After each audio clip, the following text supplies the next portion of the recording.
rápido. La idea un poco, bueno, agradeceros vuestra estancia esta tarde aquí. Sabemos que el inicio siempre es difícil, luego mañana va a lo más rodado. También, bueno, apuntaros la idea porque he estado hablando esta tarde con Borja, porque le he dicho si podíamos pinchar para que os... Perdona. Borja es el que elaboró el cartel de este año. Está basado en un documento, como ha dicho Pepe, que está aquí en el centro, que se digitalizó en el Archivo Intermedio de Valencia. Son los enlaces de encubridores de guerrilleros, que la mayoría son de Santa Cruz de Moya, de Talayuelas, es todo gente de la zona.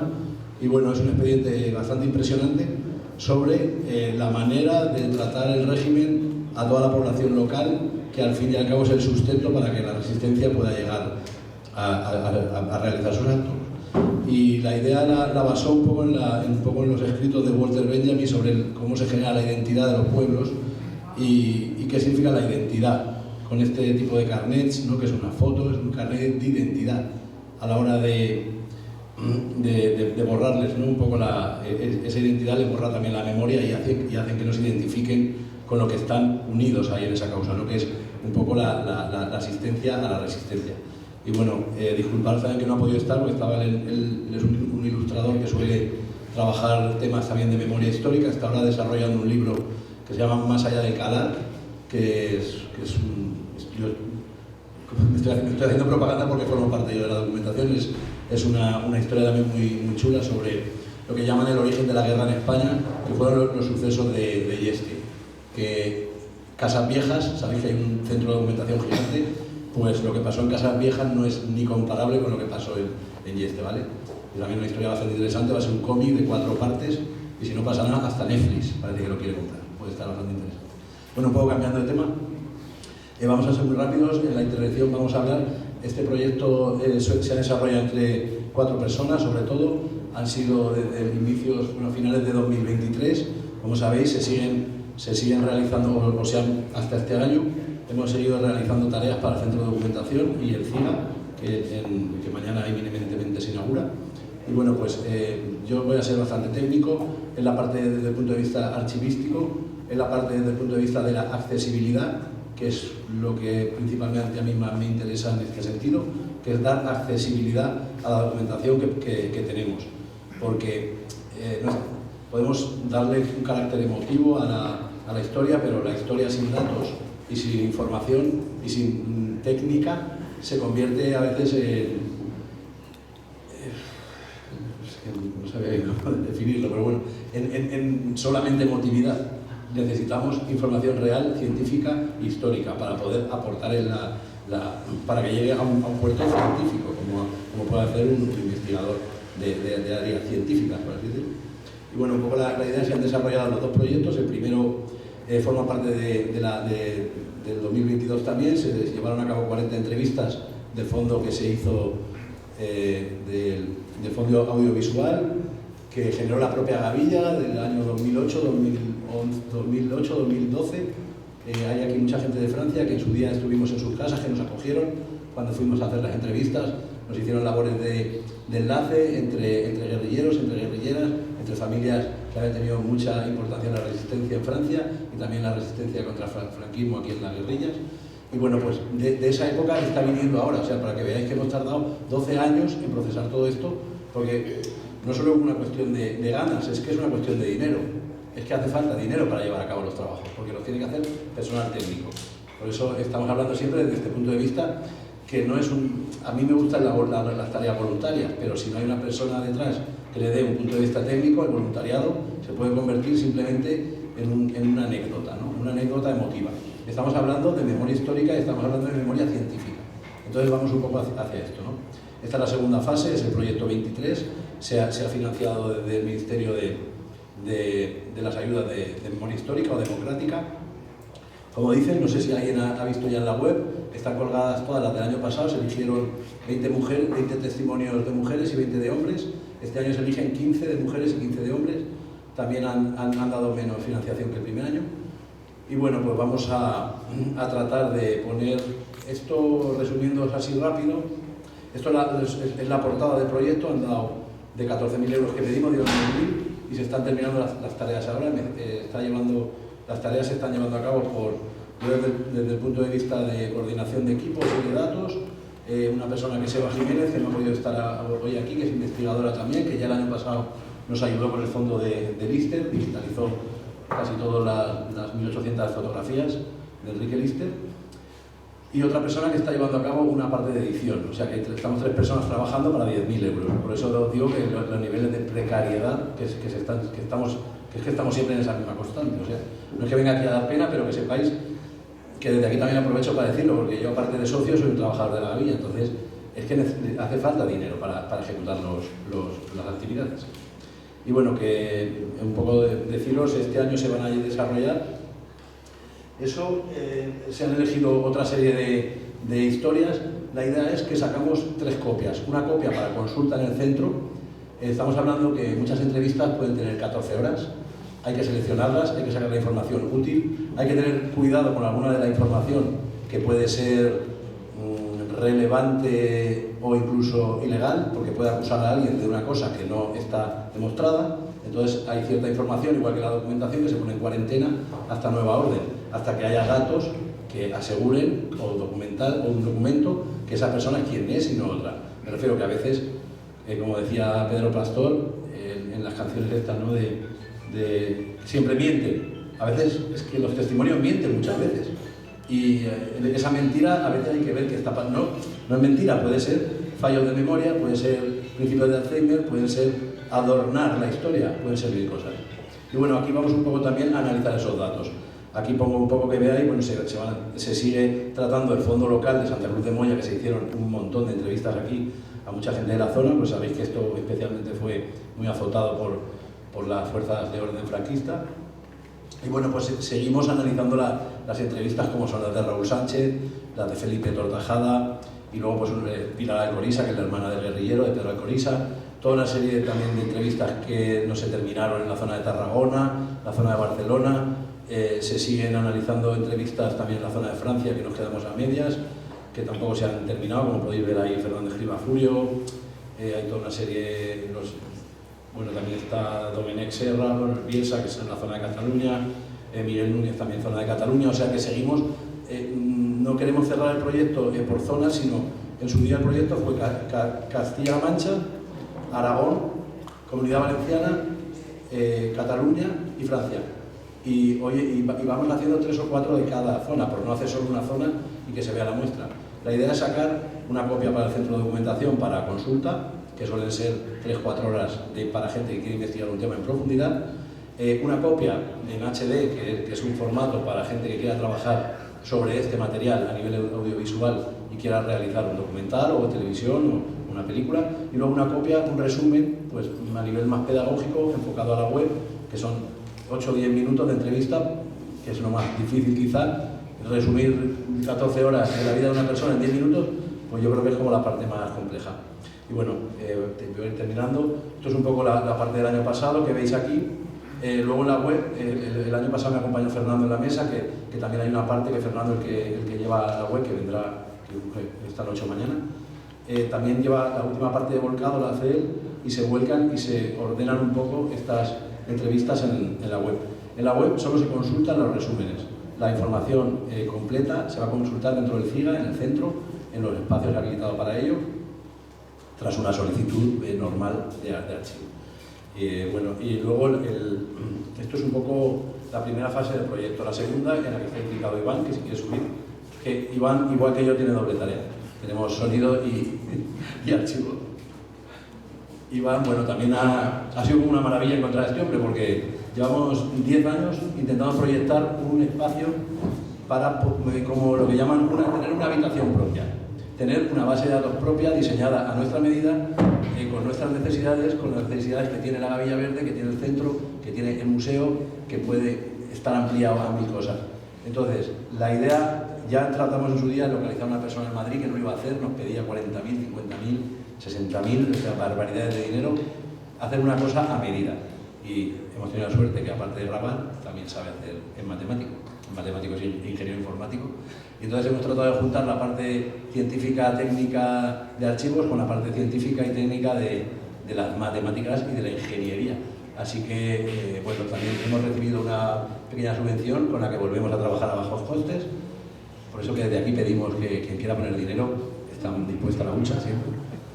Y bueno, hemos hecho una compra de toda una serie de material que yo creo que nos va a poder identificar un poquito más. Se trata de tener una herramienta a varios niveles. Niveles de consulta de usuarios, de fuera quien quiera, y también dentro de ese nivel vamos a establecer diversos. O sea, no es lo mismo que consulte una investigadora o un investigador para su beneficio o para el beneficio público, o un hijo o una hija de un represaliado, o sea, para algo familiar. Entonces vamos a diferenciar ese tipo de consultas o de perfiles de usuario. Dentro también, otro perfil de usuario, la idea es que dentro de la gavilla, todas las personas que forman parte de la gavilla puedan establecer un espacio de volcado de datos y de información. Me refiero que si hacemos un acta de la asociación, que en ese momento la persona que lleve secretaría pueda volcar esa información en la plataforma, y incluso una grabación o un vídeo, lo que sea, se esté accesible desde ahí, tengamos la documentación orgánica, o también personas desde online puedan trabajar en describir información de archivo. Es una plataforma también descriptiva desde el punto de vista de archivos. Hasta ahora hemos estado trabajando con el Ministerio de Cultura, que, por ejemplo, el fondo que está relacionado con Diego, que le ha investigado toda la zona de Lister, toda la parte de Lister la ha investigado él, desde el punto de vista fotográfico lo hemos descrito con una herramienta que no es nuestra, y por eso no la podemos mostrar hoy aquí, porque yo he llamado después de marzo que les escribí al Ministerio de Cultura, llamé antes de ayer y dicen que es que tienen mucho trabajo y aún no lo han podido procesar. Digo, pues darme acceso a que yo entre. Dice, no, es que el acceso se ha terminado. Estamos hablando que hace 4 años volcamos Amical, Cataluña, y todavía está sin poner en la web. Por eso estamos hablando que la necesidad de tener una herramienta para nosotros que controlemos nosotros. Es una de las cosas que te dan dinero para un tipo de herramienta, pero al final no quieren que hagas la tuya propia. Pero en este caso hemos conseguido que ya nos va Iván a decir un poquito de... Buenas tardes. Nada, comentar. Mi tarea ha sido analizar todo el archivo que tenía la gavilla, que tenía Amical, y luego, bueno, otra base de datos. Y digamos que como esas bases de datos no eran compatibles entre sí, pues hemos tenido que pensar mucho y hacer una base de datos propia, ¿vale? Al mismo tiempo, hemos tenido que pensar cómo volcar toda esa información de una forma más o menos ligera en algún tipo de aplicación, ¿vale? Por ello que hemos tenido que diseñar una herramienta de importación que, bueno, que quita muchas horas de trabajo sobre todo a Vicente, ¿vale? Y bueno, el resultado es una aplicación que pensamos que es muy útil sobre todo para los investigadores, porque además de que el archivo que tenemos aquí arriba sea público, que cualquier persona puede investigar sobre cualquier cosa de los expedientes que hay aquí incluidos. Además, mostramos una serie de herramientas útiles para ello, ¿vale? Sí. Bueno, esto que os enseño es un ejemplo de un expediente, ¿vale? Bueno, espera, antes de esto voy a enseñar. Esto es una demo, ¿vale? Estamos ahora trabajando en una fase inicial media de procesamiento de datos, ¿vale? Digamos que cuando tengamos esto un poco más afinado, pues haremos la web más bonita, dicho, ¿vale? Entonces, en un primer golpe de vista podemos ver una estructura de lo que es el centro documental y los diferentes fondos, las diferentes secciones, dentro de esas secciones las subsecciones, etcétera, etcétera. Y dentro de cada uno podemos ver pues, el número de elementos que hay en cada uno de ellos. Por ejemplo, imaginaros que yo quiero investigar sobre, no sé, campamentos guerrilleros. Pues mira, tenemos aquí, dentro del centro documental de la guerrilla guerrillera, pues un un punto donde tenemos toda la información sobre campamentos. Pinchamos y vemos pues, que tenemos aquí, dos en cuestión, ¿vale? Ahora mismo tenemos cargados unos 280 expedientes, o sea, digamos que está en una fase más o menos inicial. Tenemos bastante. Y esto, a medida que vamos metiendo información, la herramienta es más poderosa y más interesante para los investigadores, ¿vale? Aquí lo que tenemos, pues bueno, Bueno, veis, un poco todas estas numeraciones es una marcianada, pero que luego tiene un subsentido. Son claves de recuperación y de vínculos, que también ahora Iván nos va a explicar. Son metadatos, son datos que hablan sobre otros datos y se relacionan entre ellos hasta poder generar su propia, es casi una inteligencia artificial, están generando su propia idea de un tema alrededor de la... Eso sí, se lo hemos tenido que decir antes, que esto es hermano de esto y primo de esto. Entonces, lo que estamos haciendo aquí, lo que hemos hecho es, por ejemplo, si veis a la izquierda, en la asignatura que tiene el centro, que siempre lleva un vínculo. Estamos en el fondo documental, estamos en la AGA, estamos en el 17 sector y dentro en campamentos. También está el centro también está abierto al fondo de el AGA, un archivo de guerrilleros gallegos, que en vez de ser el 013, el 017 es la agrupación de guerrilla de León, el 9 es la de los Montes de Toledo. O sea que el centro está abierto a varias numeraciones para que se deposite aquí otra información o de otras agrupaciones. Y aquí nada, sencillamente lo que iban a sacar en el principio, esos son lo que va a ver, por así decirlo, todos los usuarios que puedan entrar aquí van a ver esta primera información, van a ver el lugar de donde está el documento, van a ver la fecha que está aquí a la derecha, esto sería el 19 de diciembre del 47, van a ver el archivo donde procede, donde está el original, siempre muy importante, la gavilla desde el principio tiene muy claro quién tiene la información. En este caso, el original, si lo quieres ver y tocar y oler, está en Teruel. Está en Teruel, está en la caja 1085, expediente 12, tiene un folio, está en castellano. Y tiene una serie y una sección dentro. Y aquí, bueno, las características físicas.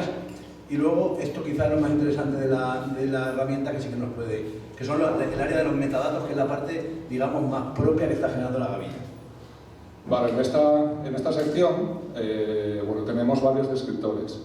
Tenemos, por ejemplo, descriptores de autoridades, en los cuales, por ejemplo, si alguien, un investigador, quiere mirar cuántos documentos tenemos en los cuales el gobierno civil de Teruel está implicado, pincha aquí, le da clic y ve pues, todos los documentos que están vinculados a este descriptor.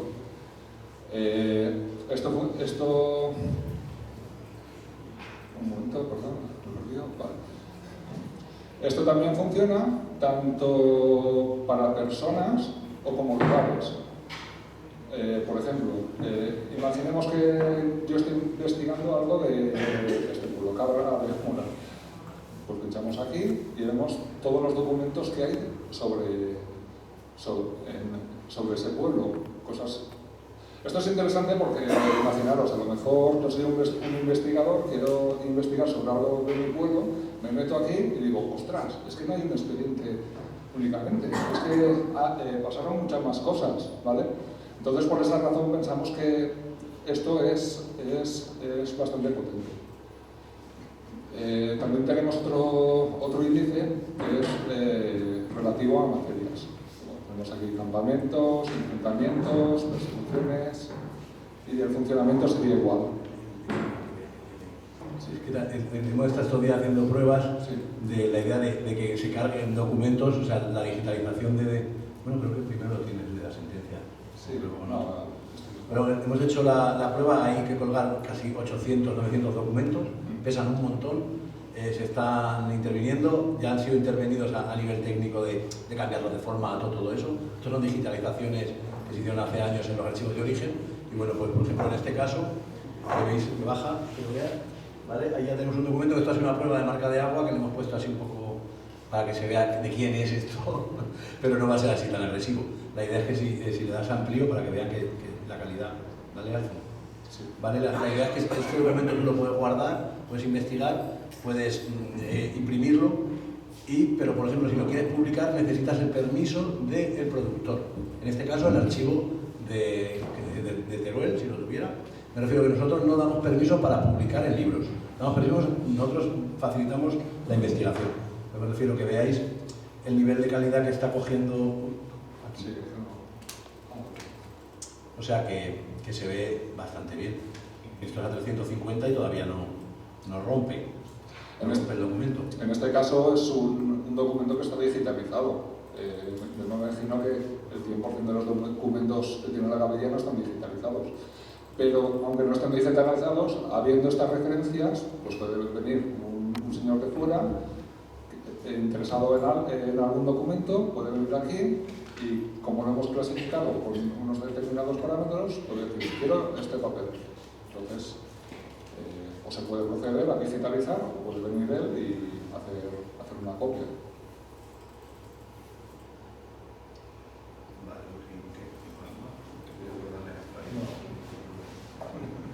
Sí, vamos a ir cortando. También la idea que tuvimos del principio, que se está también intentando desarrollar, es que haya perfiles, ¿no?, de usuario.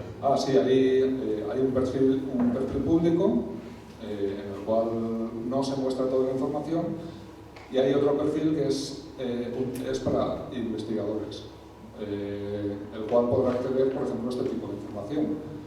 Habrá otro perfil que será únicamente para personas familiares, para que tengan acceso a unos determinados documentos o unos determinados expedientes. Y bueno, aparte de todo esto, aparte de esta aplicación, para archivos más pesados, vamos a tener, digamos, una nube virtual aquí en Santa Cruz por ejemplo, si alguien quiere solicitar un vídeo, un documento que es más pesado, que no puede contenerse en un servidor web, pues teniendo este disco duro, pues podemos dar permiso para que esa persona se lo pueda descargar. Vale, porque sí que hablando de la idea de que, o sea, que no es solo un gestor de documentos, de archivo, aquí también van a estar las fotografías.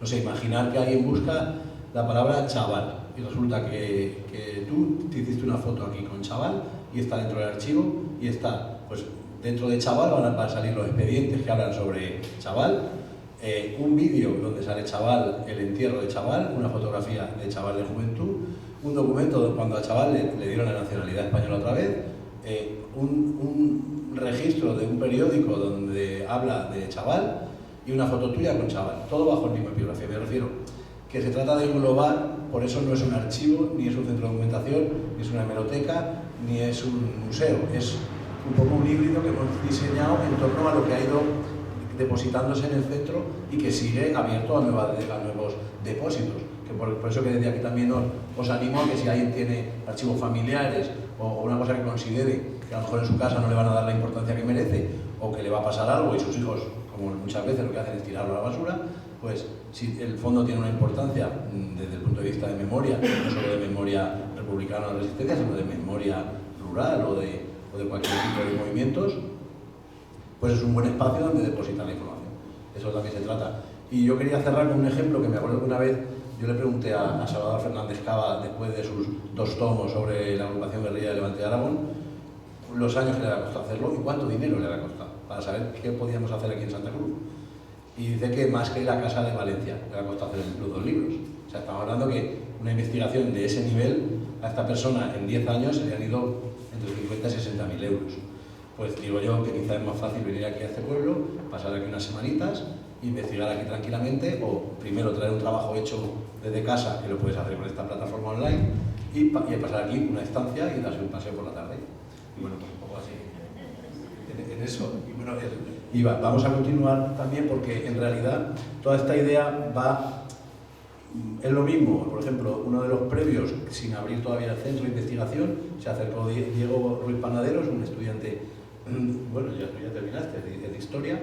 Él desde hace 3 años se acercó al centro porque sabía que había aquí un fondo de Enrique Lister, todavía está en proceso, pero él también ayudó o sea, es un investigador que no solo ha investigado el fondo, sino que ha ayudado también, como como archivero o como investigador, ha procesado parte de la información y ha dejado también su impronta, ha digitalizado cosas, ha implementado el archivo del ISTER y aparte pues nos ha ayudado, porque al final tienes a un técnico muy específico en un tema echándote una mano sobre un fondo que tenemos aquí, que al final no somos especialistas 100% en cada uno de los fondos que tenemos.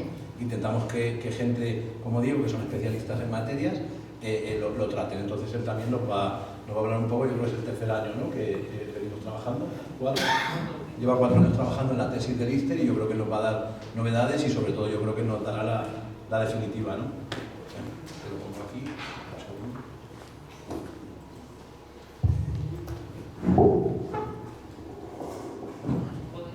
Sí, hasta aquí.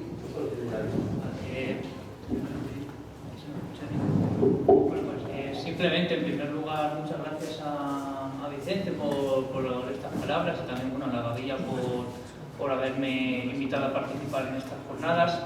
Tal como ha dicho Vicente, yo empecé en diciembre de 2019. Yo no sabía, bueno, en realidad no tenía conocimiento tampoco de lo que era la Gavilla, pero vino Vicente a la Facultad de Humanidades de Cuenca a dar una charla sobre la guerrilla, si no me equivoco, y gracias a un compañero nuestro que estaba estudiando sobre la guerra civil en Cuenca, pues bueno, me lo presentó y me dijo que tenían un fondo de un dirigente comunista importante del PCE que no se había tratado. Entonces, bueno, yo en esos momentos he de decir que yo estaba especializado, o me estaba especializando más en estudios sobre la transición, el movimiento obrero, movimiento vecinal, rural, en la provincia de Cuenca, en Castilla-La Mancha, pero cuando me dijo de trabajar, o me dijo que había un fondo disponible de un dirigente del PC tan importante como había sido Lister, pues bueno, quise acercarme a él, ¿no?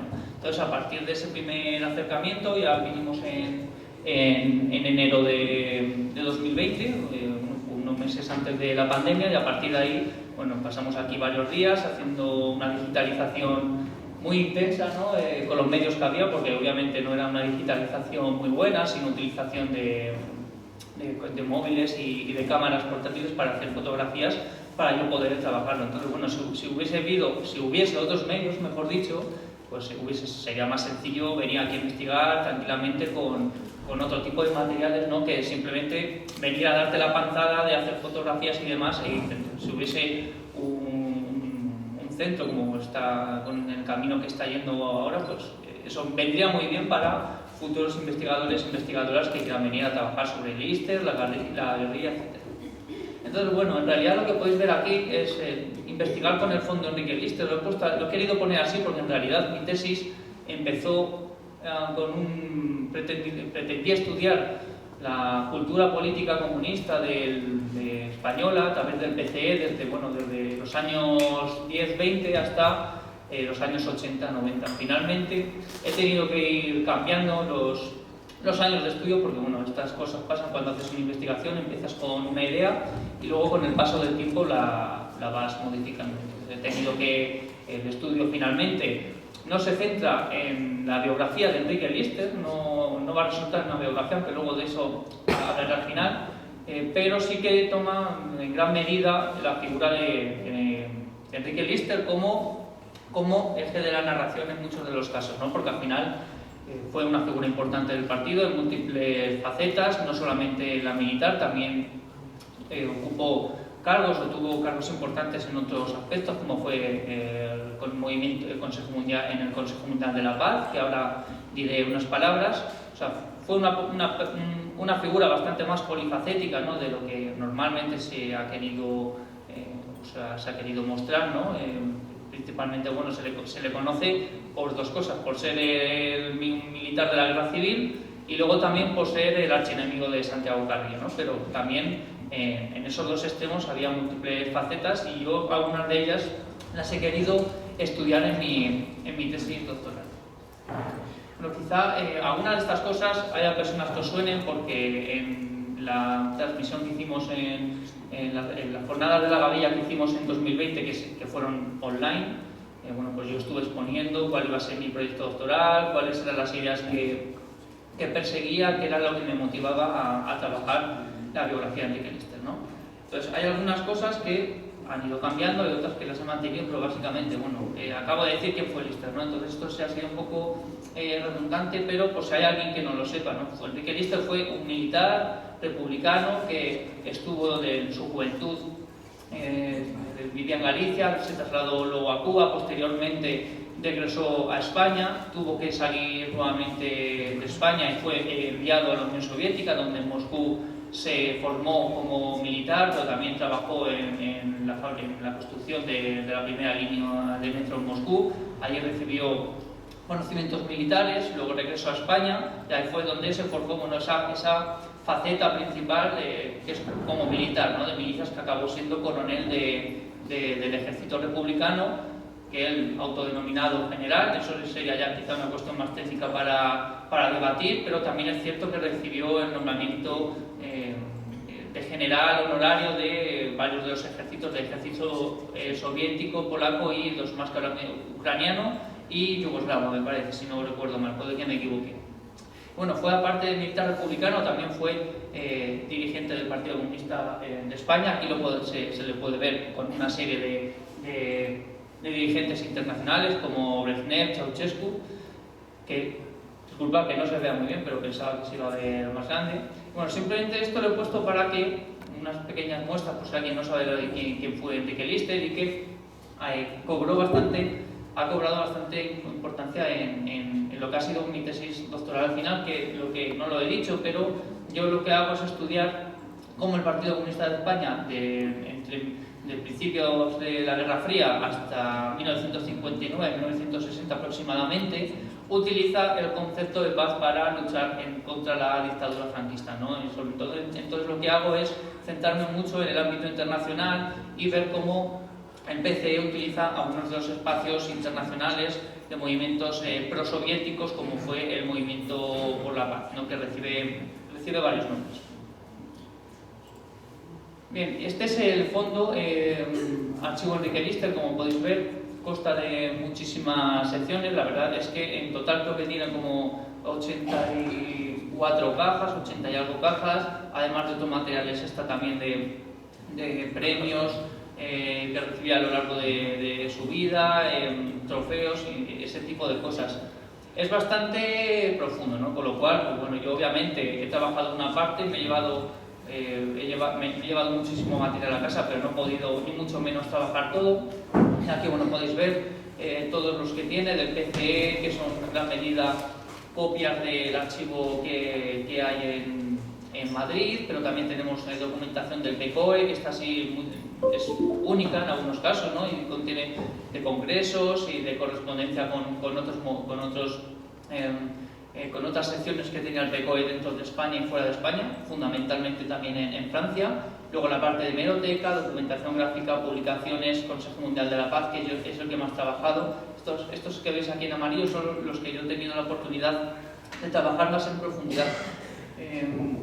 ¿Qué es lo que se puede encontrar en el fondo de Lister? Bueno, hay una gran cantidad de documentación, desde periódicos producidos en Francia, también en Checoslovaquia, porque Lister y seguramente también, yo creo que gracias a su mujer, a Carmen, que era la que, estoy casi seguro que era la que se encargaba de organizar su archivo personal. Yo creo que Lister tenía esa afán de almacenar, pero luego era la mujer la que procesaba toda esta documentación y en gran medida a la quien hay que agradecerle que toda esta documentación haya pasado a la posteridad, ¿no? Entonces, bueno, documentos producidos en Francia, también en Checoslovaquia, boletines de información, copias de Mundo Obrero, diarios escritos suyos fundamentalmente de sus viajes al extranjero. Eso sí que tiene mucha documentación, correspondencia con otros dirigentes del Movimiento por la Paz, de altos dirigentes del Partido Comunista de España, Santiago Carrillo, Dolores Ibarri. En fin, la correspondencia es muy abundante y da muchas pistas también para establecer nuevas líneas de investigación en el futuro, y sobre todo, bueno, de los congresos. Estaba revisando antes lo que había, es que es un movimiento por la paz, un movimiento tan internacional que al final Lister se desplazó por medio mundo. O sea, cuando digo medio mundo es que estuvo en África, en Sudán, en Khartoum, en Nueva Delhi, o sea, estuvo en una gran cantidad de sitios y de todas esas partes ha ido recopilando información que ahora indudable utilidad para hacer una investigación. Esto os he querido poner, bueno, algunos de los carteles que están disponibles aquí en la gavilla, que en un formato, digamos, más pequeño, pero que son parte de, solamente quería poner, bueno, ese ejemplo, ¿no?, de carteles que he estado utilizando yo en mi investigación. Sería, pues, como podéis ver en la izquierda, un cartel de Josep Renau, el gran cartelista de la Guerra Civil, y que va a tener también un papel muy importante dentro del movimiento por la paz en la parte sobre todo de México, donde se encontraba exiliado. Y luego, bueno, pues este cartel aquí que ejemplifica la lucha del PCE por lo que ellos consideraban que era la paz, ¿no?, el concepto que manejaba el movimiento comunista frente a otros conceptos emanados desde lo que digamos el bloque occidental durante la Guerra Fría.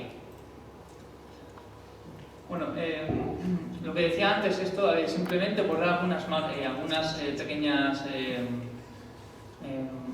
puntualizaciones, ¿no?, de lo que yo estoy trabajando. Aquí podéis ver, bueno, yo lo que trabajo es la paz como propaganda, lo que he dicho al principio, qué significado tenía durante la Guerra Fría. Y luego algunos de los aspectos que yo he estado abordando en mi investigación son la desnuclearización, cómo aborda el PCE toda la cuestión del desarme nuclear, porque siempre se encuentra en esa compleja relación entre defender a la Unión Soviética y a la vez defender su propia línea política, luego el desarme general, los movimientos de descolonización que surgen en los años 60 y también, bueno, todo como objetivo último de evitar la guerra.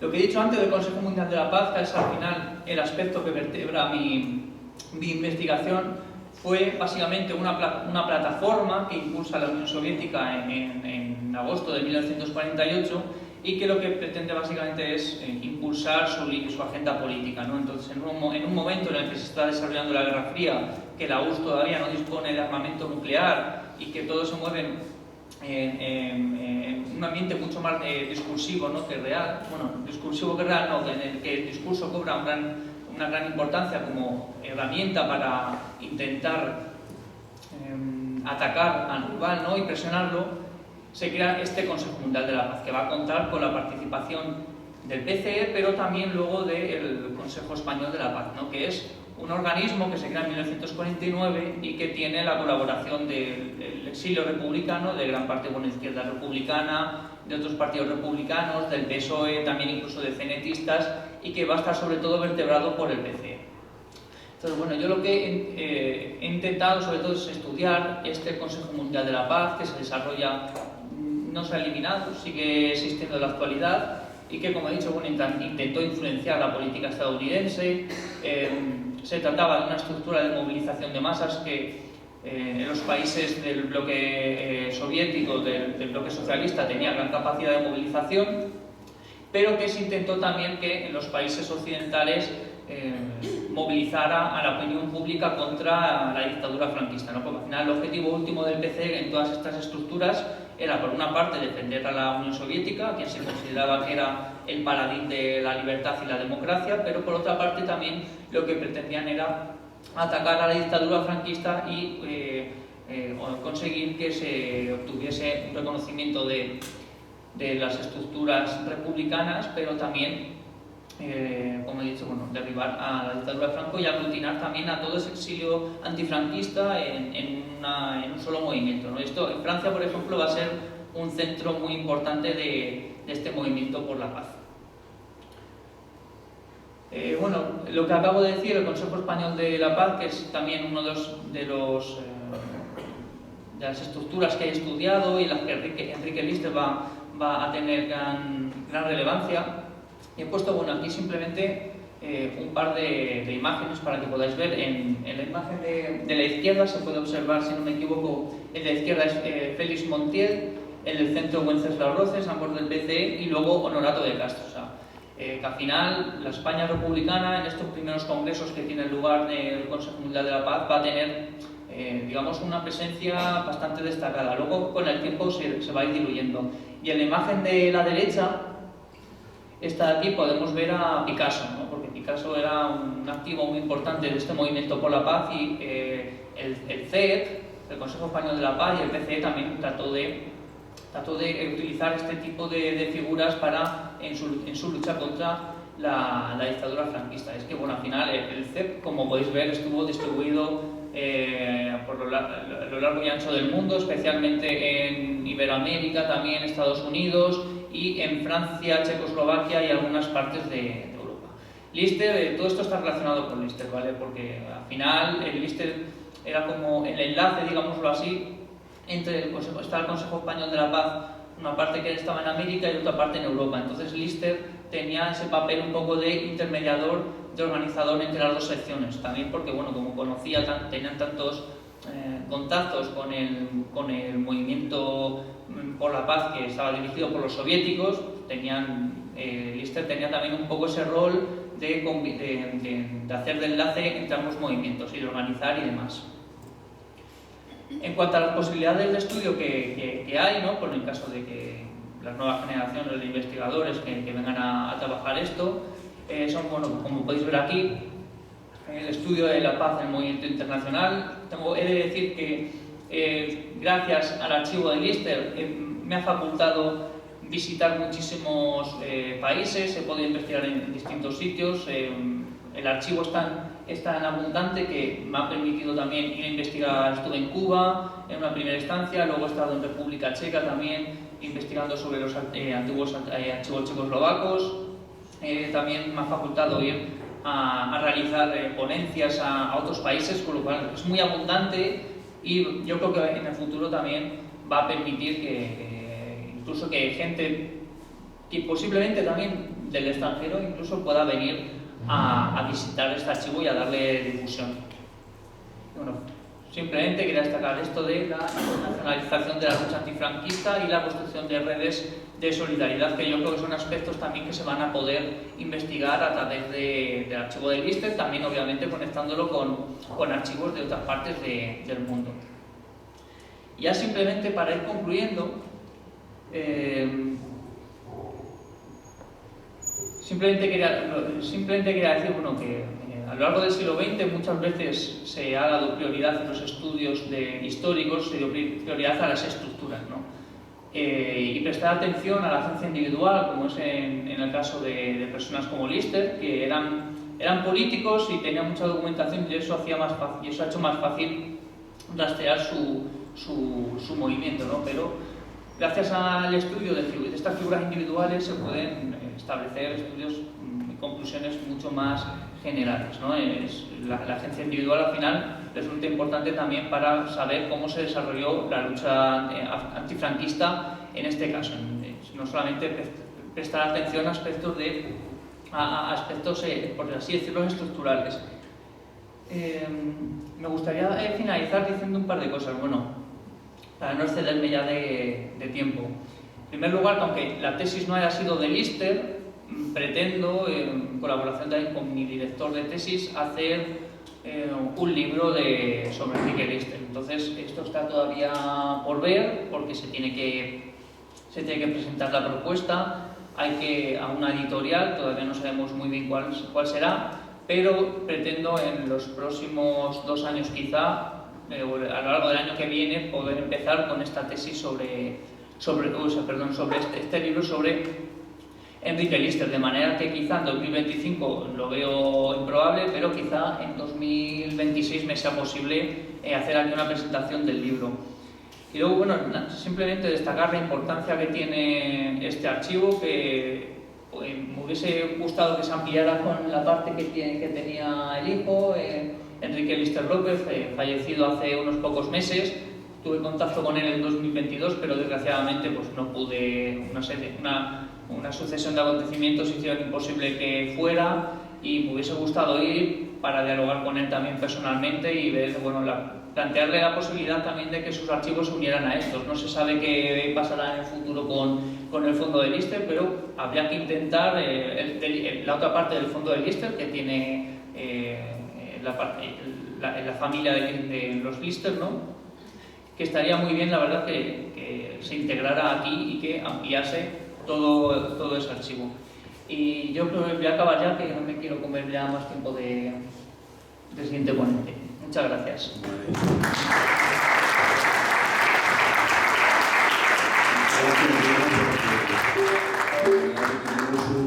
tenemos un embajador aquí que, vamos, una maravilla. Porque yo creo que este hombre también es la manera de entender la historia, porque he tratado con investigadores que llevan siempre mucha prisa, por publicar mucha prisa, por sacar las cosas. Y la constancia de Diego a mí desde el principio me atrayó un montón de ver esa paciencia, ¿no?, a la hora de tratar un tema que hace que coja los matices, al fin y al cabo, como un cuadro, ¿no?, que no es lo mismo de un día que de una semana. Pues bueno, un poco la idea, vamos a continuar. Dame un segundo, que hemos tenido un problemilla y a ver si... Vamos a continuar.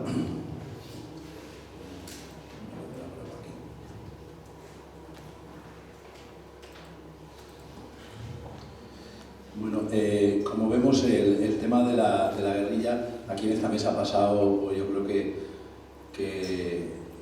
casi todas las personas que han tratado el movimiento guerrillero en España y en Francia, lo raro es que no hayan pasado por la Gavilla Verde. Y siempre es una idea muy interesante ver que hay otros puntos de vista. El año pasado, o no sé si hace dos, también una chica que era una psiquiatra que también estaba analizando un tema de intentar tratar los suicidios de la Guardia Civil en relación con la época de la guerrilla. O sea, hay una cantidad de temas por investigar tan amplios que a mí me sorprende un montón, incluso desde el lenguaje popular en los expedientes contra los guerrilleros. Hay lingüistas que están investigando eso, hay toda una serie de nuevas investigaciones que hacen también que nos haga bastante ilusión tener un espacio como el Centro de Interpretación de aquí en Santa Cruz de Moya, sabiendo que nuevas investigaciones están entrando. Y yo creo que uno de los ejemplos bastante claros es el de Víctor. Víctor Agulló nos va a presentar un tema bastante interesante sobre maquis y deporte. En relación, si lo hubiese. Y yo creo que te voy a dejar por aquí, que creo que ya está. Sí. Bueno, pues muy buenas tardes. Mis primeras palabras quisiera que fueran de agradecimiento para la Gavilla Verde, para José Gorges, por su amable invitación a estar esta tarde hoy aquí con vosotros por una temática que nos apasiona, y también sobre todo agradeceros a la Gavilla Verde toda la enorme tarea que estáis haciendo por la dignificación y la recuperación de la memoria democrática. Je voudrais aussi remercier tout le monde qui nous visite depuis la France. Avec plaisir, après si vous voulez, on pourra parler si vous le voulez. Et tout un plaisir de vous rencontrer ici. Y también pues, donarles gracias a totes les persones valencianes i d'altres territoris germans que estem així esta vesprada, ¿no? Bueno, la siguiente charla, que como veis ya por título, bueno, pues un poco la relación entre los estudios de la guerrilla y el deporte, bueno, la hemos llevado a cabo, está aquí también entre el público, pues Dayana Arteta y Elena Aparicio de Castro, Clara Che. Somos todos investigadores de la Universidad de Valencia, en concreto del Departamento de Sociología y Antropología Social, y hemos aunado estas perspectivas en el análisis de la memoria democrática. Había un tema que, bueno, pues que nos interesaba, que era el tema de toda una generación perdida de deportistas. En este caso nos hemos centrado en el ámbito territorial del país valenciano, que bueno, son los grandes desconocidos todavía a día de hoy, quizá en menor medida, pero lo siguen siendo, toda la generación de deportistas que fueron exiliados o represaliados, ¿no? Y bueno, pues ese es el objeto que nos proponíamos. Yo ya estaba más consolidado y debo decir los enormes vínculos y la ilusión que me hace hoy estar aquí por los vínculos emocionales, por los vínculos afectivos. Mi padre, cuando yo era pequeño, pues me contaba historias de maquis. Mi abuelo es de aquí cerca y este trabajo es un homenaje también, una emoción, ¿no? Hacerlo a mi abuelo, que era de la Federación Universitaria Escolar, de la FUE, y de aquí cerquita, de no muy lejos de aquí, de Chelva. Entonces, pues en ese sentido, bueno, esas historias de maquis a mí siempre me han fascinado. Y de hecho, ahora soy profesor de métodos y técnicas de investigación social y hago entrevistas, y la primera entrevista que yo fui fue ni más ni menos que para la temática de los maquis, ¿no? Entonces para mí hoy es toda una ilusión estar aquí con todos ustedes. Bueno, pues el caso es que hace como 2 años salió una convocatoria nueva, que hace poco la han eliminado en cuanto hubo cambio de gobierno, pero que sepáis que en el gobierno valenciano, la Generalitat Valenciana, pues puso en marcha una línea de investigación que era Universidad y Memoria Democrática. En un principio estaba en la Consellería de Participación, Transparencia, Cooperación y Qualitat Democrática, después lo pasaron, ahora está en Presidencia, pero bueno, pues en 2 años nos presentamos a estos estudios y bueno, pues hemos estado haciendo pues toda una serie de trabajo de campo que vamos a pasar a comentaros, ¿no? Bueno, pues una investigación, lo sabéis, ¿no? Sobre el tema del exilio, la represión, pues se ha investigado bastante desde la literatura, la medicina, la ciencia, pero el campo del deporte pues había quedado un poco fuera, ¿no? Y ese fue un poco nuestro objetivo, ¿no? Venir a cubrir ese ámbito. Queríamos poner en valor, rescatar de la memoria estos deportistas y mujeres también, ahora veremos, que fueron o bien represaliadas o bien forzadas a exiliarse, ¿no? Visibilizar, ofrecer, ahora lo diré, ¿no? Porque gran parte de esta comunicación tiene ese objetivo, ¿no? Ofrecer referentes deportivos de relevancia a las futuras generaciones, a la sociedad en general, ¿no? Y reivindicar su legado contextualizando los motivos de este olvido, ¿no? Esos fueron un poco nuestros objetivos. Hemos combinado distintas técnicas de investigación, distintas aproximaciones. No sé si veis en la imagen, se observa la cárcel modelo de Valencia, donde la pelota valenciana, ahora veréis por qué, bueno, pues fue el gran deporte de los presos. Era también todavía el fútbol, no, el gran deporte del pueblo valenciano, ¿no? Tenéis también un caso muy interesante de Amelia Jover, ahí la veis con su hija cuando ya ha cruzado los Pirineos. Era una nadadora de cullera, era anarquista. Y su hija después representaría a Francia en los Juegos Olímpicos, ¿no?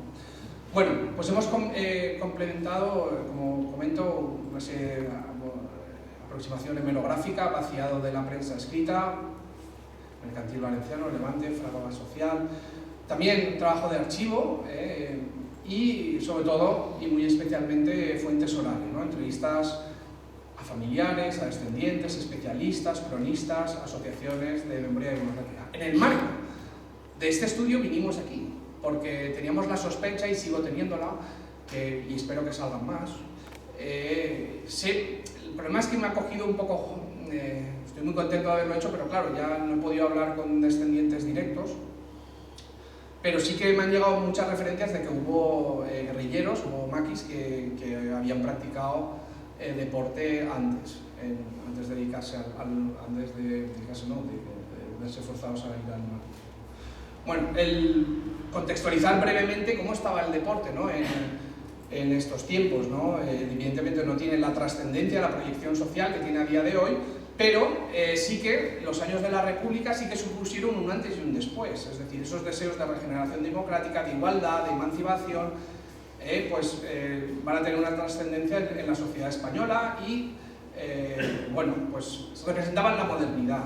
Las mujeres como Alejandra Soler, que hemos podido entrevistar, bueno, pues nos lo decían, ¿no? Como la modernidad, el pasarlo bien, el disfrutar de tu cuerpo, la liberación, la emancipación.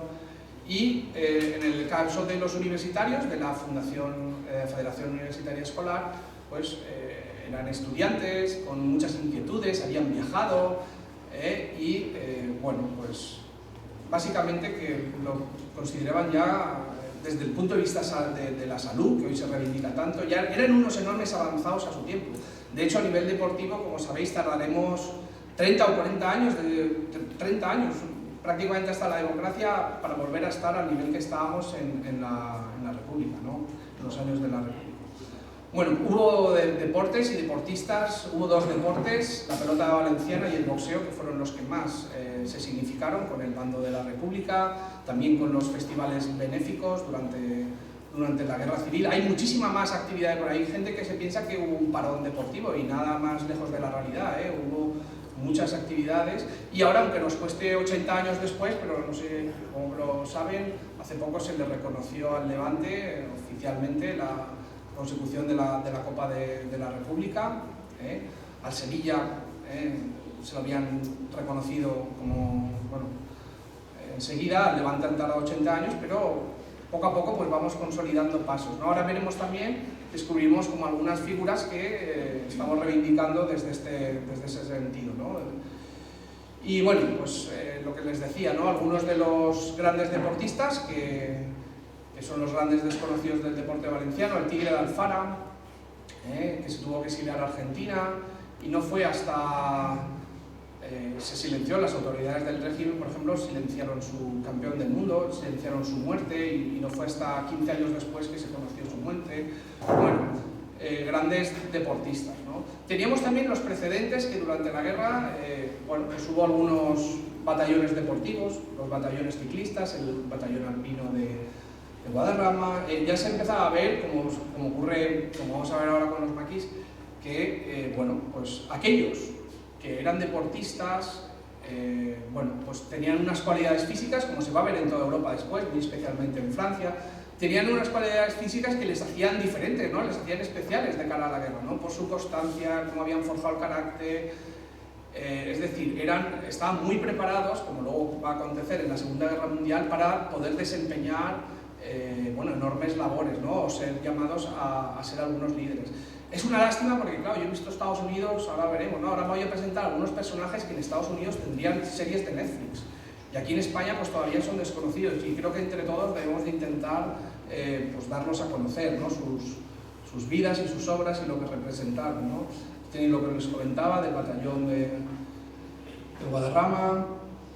Y bueno, pues la pelota valenciana, que ahora me referiré. Estamos a punto de acabar un libro que lleva por título, tiene un doble título, en valenciano y en castellano. En valenciano es Materia de Trinquet, y en castellano es Los pelotaris de los silencios, ¿no? Con la editorial Nau Llibres, donde ellos son los grandes protagonistas, ¿no? Y ahora veremos que en la pelota valenciana pues vamos a presentar a dos guerrilleros de la agrupación guerrilla de Levante y Aragón, que habían sido pelotaris profesionales muy destacados, ¿no?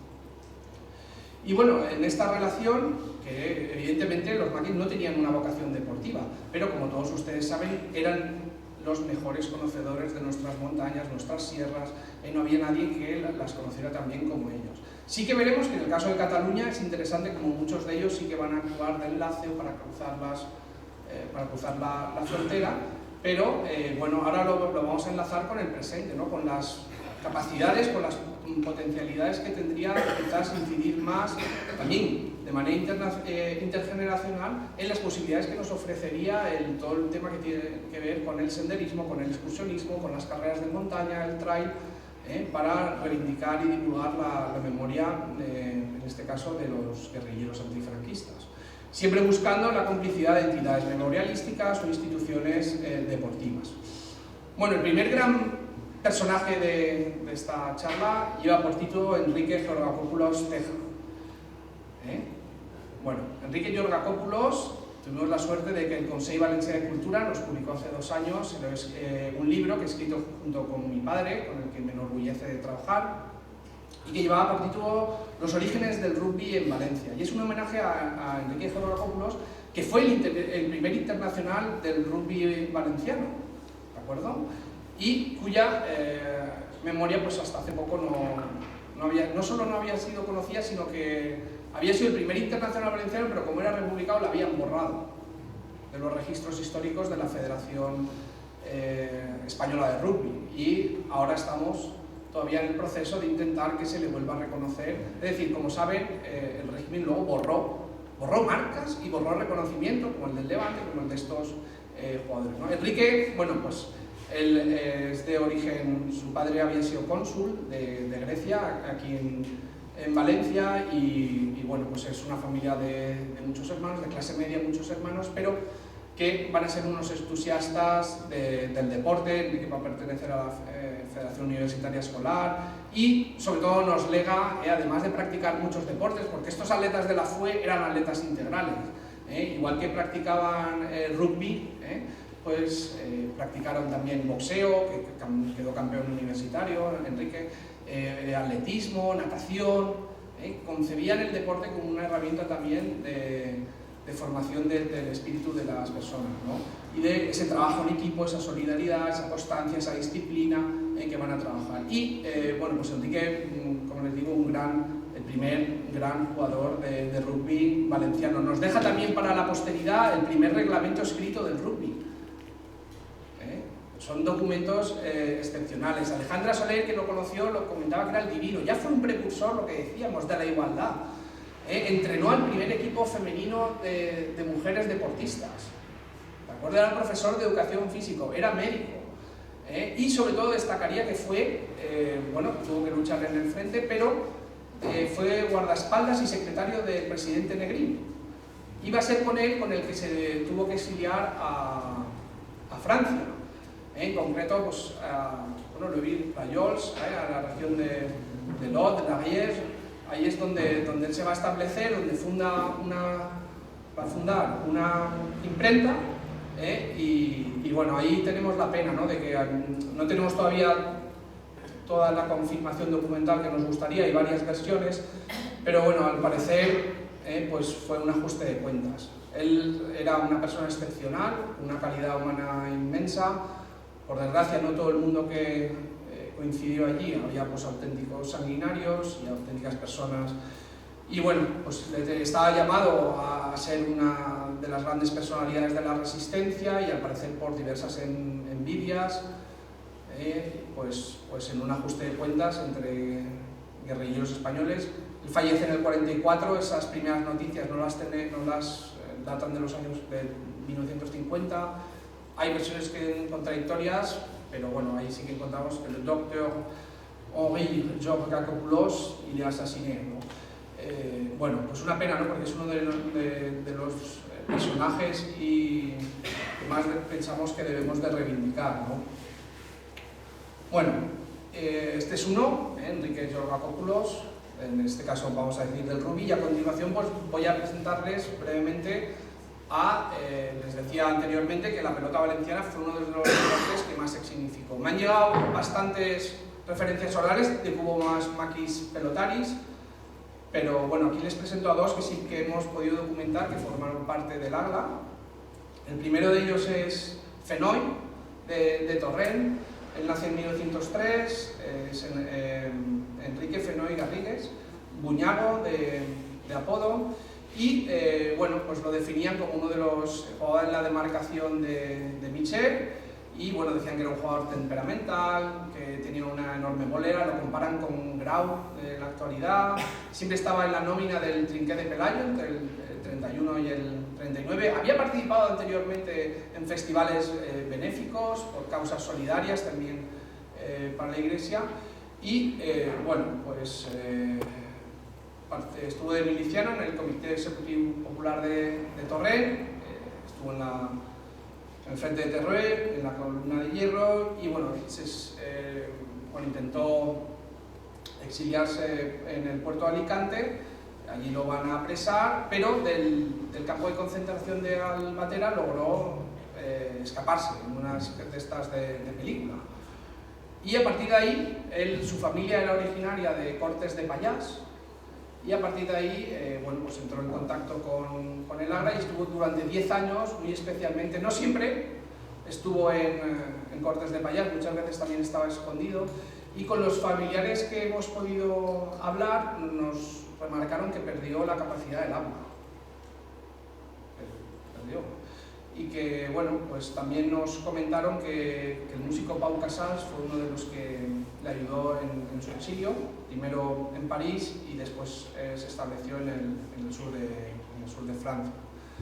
Recibió la visita de otros grandes pelotaris en París, como el Chique de Quart, y bueno, pues ha sido... A mí lo que me llamó la atención es que era un pelotari que no conseguía...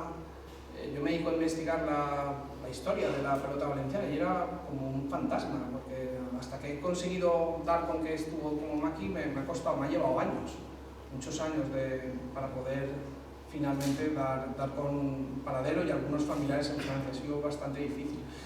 Y bueno, otro pelotari que queremos reivindicar, que este afortunadamente sí que ya empieza a ser poco a poco más conocido entre la sociedad valenciana, es Pepe el Cariño.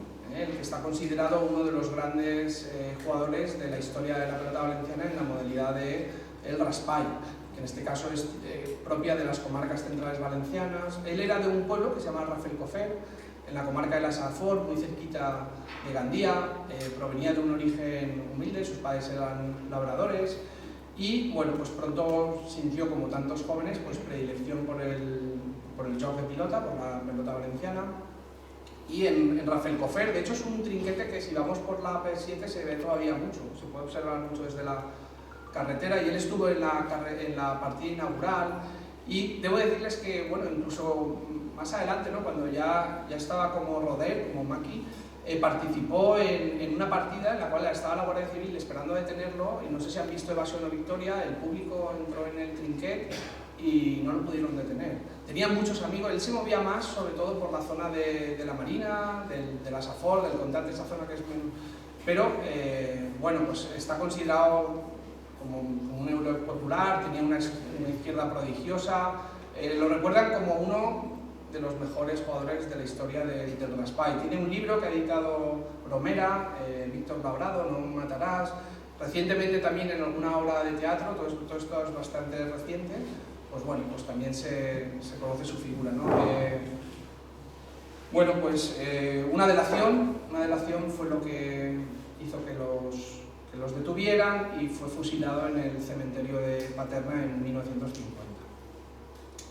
Y ya, para acabar brevemente, pues bueno, lo que comentábamos al principio, ¿no? Yo creo que habría que explorar la posibilidad de esos vínculos, ¿no?, entre lo que sería el excursionismo, el montañismo, las carreras populares, las carreras de montaña, con la memoria, el poner en valor y divulgar la memoria de los guerrilleros, ¿no? Es verdad que ya hay unas cuantas, vamos a decir, rutas que ponen en valor los lugares por donde frecuentaban los maquis, pero creo que tendríamos que hablar todavía más con algunas entidades para favorecer o incluso crear esas rutas, o yo estaba pensando, ¿no?, una especie de camino de Santiago de los maquis. Aquí en la agrupación Guerrilla de Levante de Aragón, en todas ellas crear esos itinerarios, ponerlos en valor, divulgarlos, buscar también quizá carreras populares, darles nombre a alguno de estos ilustres guerrilleros, guerrilleras, ¿de acuerdo? Pero siempre buscar acercar también a las nuevas generaciones, en ese contacto intergeneracional y en esas posibilidades que yo pienso que nos brinda hoy en día el deporte. Es uno de los fenómenos de masas más consolidados, cada vez hay más practicantes. Todo el tema del excursionismo, como ya se hace, pues quizás buscar ideas. Aquí he encontrado algunos ejemplos. El año pasado aquí se presentó el libro de La Pastora, de Florencio. Bueno, pues ahí en su tierra, en la Tinensa de Fenisassá, pues ya hay incluso algún trail running que sigue los pasos de los maquis. Donde más avanzados están en este tema, donde más han reivindicado es en Cataluña. Ya históricamente, con todo el tema del montañismo, el montañismo catalán fue un núcleo, un bastión muy fuerte del antifranquismo, ¿no? Hubo algunos maquis también, como decía al principio, que ayudaban mucho, ¿no? Y bueno, tienen incluso un circuit maqui, tienen un circuit maqui de carreras de montaña. Es decir, creo que esa línea se podría quizás explorar, esos itinerarios, explicando muy bien, con códigos QR, buscando también a los jóvenes, a los practicantes, a los amantes en definitiva de nuestras montañas.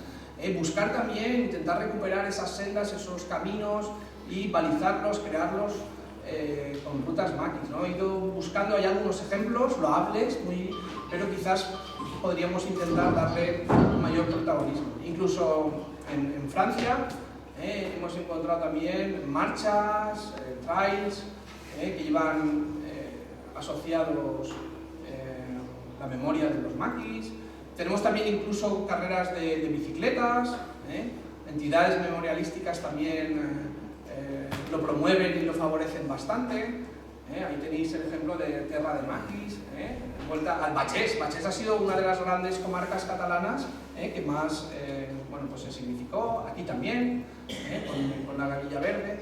Y un poco estas son brevemente las ideas que quería traer hoy aquí. Esperamos también seguir encontrando dentro de nuestro proyecto más guerrilleros, que estoy seguro que formaron parte y que, como digo, luego en la Segunda Guerra Mundial, antes, en Europa sí que está más trabajado, que desempeñaron lugares muy importantes, y pensamos también que aquí lo fue. Y esperamos poder, si alguien tiene información, pues muy gustosamente que nos puedan contactar, se lo agradeceríamos.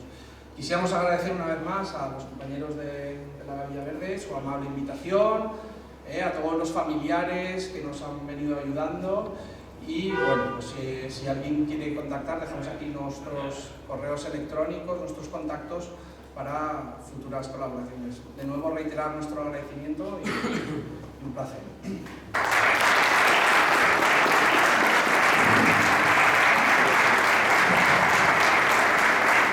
Muchas gracias, las respuestas súper interesantes, Víctor y el equipo, que ya he dicho que están por ahí. Tenéis aquí la puerta abierta del centro para empezar a usar ya las bases de datos y probablemente encontréis más información. Y nada, pues agradeceros la estancia. Vamos a continuar con la siguiente, porque creo que estamos en hora, son justo las 8, así que parece increíble, pero la verdad. Vamos a continuar con la siguiente mesa.